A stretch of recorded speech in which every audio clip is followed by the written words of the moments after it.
Ela passou correndo pela minha mesa, como se a vida dela dependesse disso, pálida, suando, com os olhos arregalados de pânico.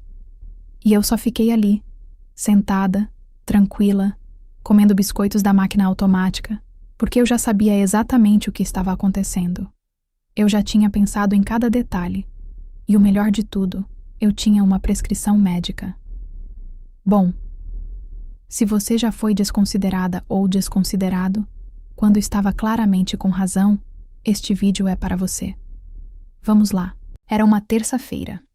Eu acordei 20 minutos mais cedo, porque queria fazer algo bom para mim.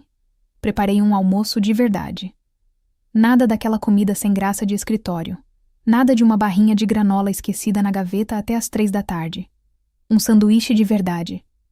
Pão de fermentação natural fresco, peru fatiado, abacate maduro, um pouco de limão, um toque de sal, algo que eu realmente estava com vontade de comer. Cheguei ao escritório, guardei minha marmita na geladeira compartilhada e fui para a minha mesa. Passei 4 horas respondendo e-mails sem parar. Participei de uma reunião que poderia ter sido resolvida por e-mail e ainda tive que lidar com uma impressora que simplesmente decidiu não funcionar. E então, finalmente, chegou a hora do almoço. Fui até a copa, abri a geladeira e meu almoço tinha sumido de novo. Olha, na primeira vez que aconteceu, eu me convenci de que tinha sido um engano. Talvez alguém tivesse pegado a sacola errada. Talvez tivesse sido alguma confusão. Eu sou uma pessoa razoável. Dei o benefício da dúvida. Na segunda vez, fiquei irritada. Mas tudo bem. Comprei algo no café lá embaixo e segui em frente. Mas, depois de várias vezes, algo muda dentro de você. Deixa de ser sobre a comida, porque nunca foi realmente sobre isso. Passa a ser sobre o fato de que alguém no escritório, alguém que cruza com você no corredor, sorri, dá bom dia, olha para a sua marmita com seu nome e, mesmo assim, decide pegar todas as vezes. Isso não é um erro. Isso é escolha. E é uma escolha que diz: eu não te respeito. Seu tempo, seu dinheiro, seu esforço, nada disso importa para mim. Depois de muitas vezes, meu maxilar se contraía toda vez que eu entrava naquela copa. Meu estômago embrulhava antes mesmo de eu abrir a porta da geladeira. Eu ficava ali, parada, encarando a prateleira vazia onde costumava ficar meu almoço e sentia minha pressão subir na mesma hora. Quando já tinha passado de 10 vezes, eu não estava só com raiva, eu estava humilhada. Ponto final. Bem, nossa empresa tinha uma política. Se o roubo de comida acontecesse repetidamente, eu deveria relatar ao RH. Então foi exatamente o que eu fiz. A cada 3 ou 4 vezes, eu me sentava e registrava tudo. Descrevia a situação. Listava as datas. Eu era minuciosa. Fui profissional. E mesmo assim, todas as vezes, nada. Nenhuma investigação, nenhum e-mail de aviso enviado ao escritório, nenhuma câmera instalada na copa. Apenas uma resposta educada e vazia do RH que basicamente dizia: "Ah, que pena. Obrigado por nos avisar." Comecei a me sentir invisível, como se ninguém estivesse nem aí. Parecia que todo o sistema, a empresa, o RH, todo mundo, simplesmente tinha decidido que aquilo não valia a pena ser resolvido. Então continuei registrando reclamações, continuei perdendo meu almoço e continuei gastando meu próprio dinheiro no café do andar de baixo, só para não passar o resto do expediente vivendo à base de cafeína e frustração. Então chegou o dia da minha consulta anual. Eu estava sentada na sala de atendimento e nem lembro direito como chegamos nesse assunto, mas em algum momento comecei a desabafar. E foi um desabafo de verdade. Falei da pessoa que roubava meu almoço, das reclamações no RH que não davam em nada, do dinheiro que eu estava perdendo toda semana, de tudo.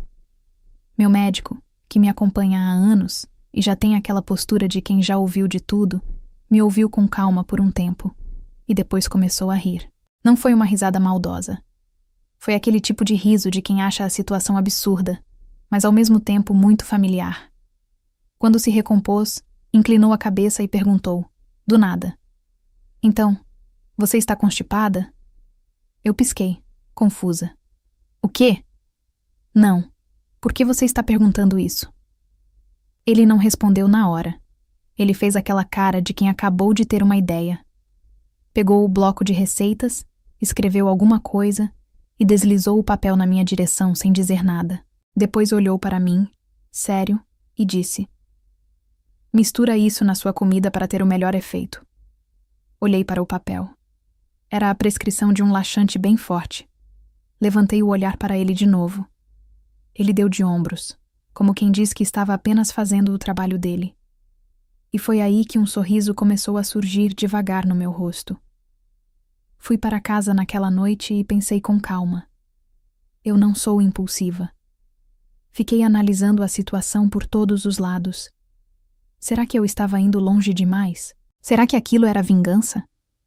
Mas aí lembrei de todos os almoços roubados, de todas as vezes em que registrei no RH e nada aconteceu, de todas as tardes em que fiquei sentada na minha mesa, com fome e irritada, gastando dinheiro com algo que nem deveria precisar comprar.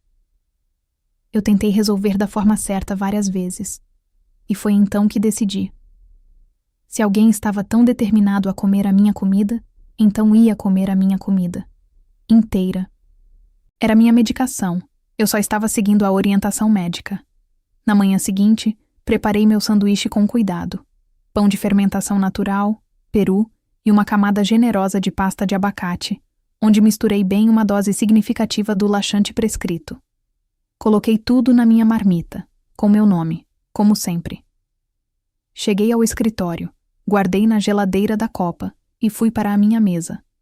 E então esperei. Trabalhei normalmente. Respondi e-mails. Participei de uma reunião.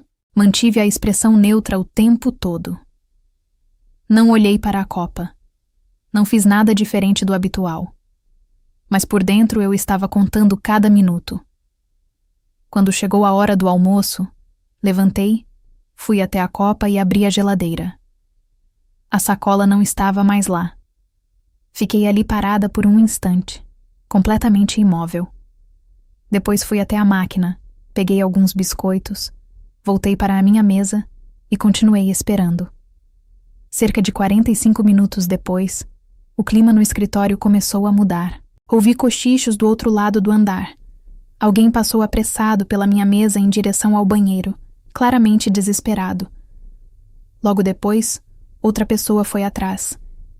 E então começou uma pequena confusão. Aquele tipo de agitação leve de escritório que faz todo mundo levantar os olhos da tela. Eu deixei os biscoitos de lado, ajeitei o blazer e fui até o RH. Bati na porta e entrei. A gerente levantou o olhar com aquela expressão de quem já viu meu nome vezes demais em reclamações. Deixa eu adivinhar, disse ela, já soltando um suspiro. Roubaram seu almoço de novo? Sim, respondi, mantendo a voz calma e controlada. E também preciso informar que minha medicação foi levada. Ela travou por um instante. Sua medicação? Sim. Tenho tido alguns problemas digestivos e meu médico me receitou recentemente um laxante bem forte. Ele até comentou, meio brincando, que o melhor era misturar na comida do almoço.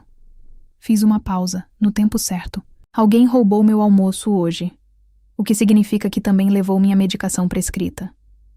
A cor sumiu do rosto dela na hora. Você está dizendo que havia medicação controlada na sua comida, que estava claramente identificada como sendo sua e que foi levada? Como já relatei a este escritório várias vezes, sim. Ela entendeu na mesma hora.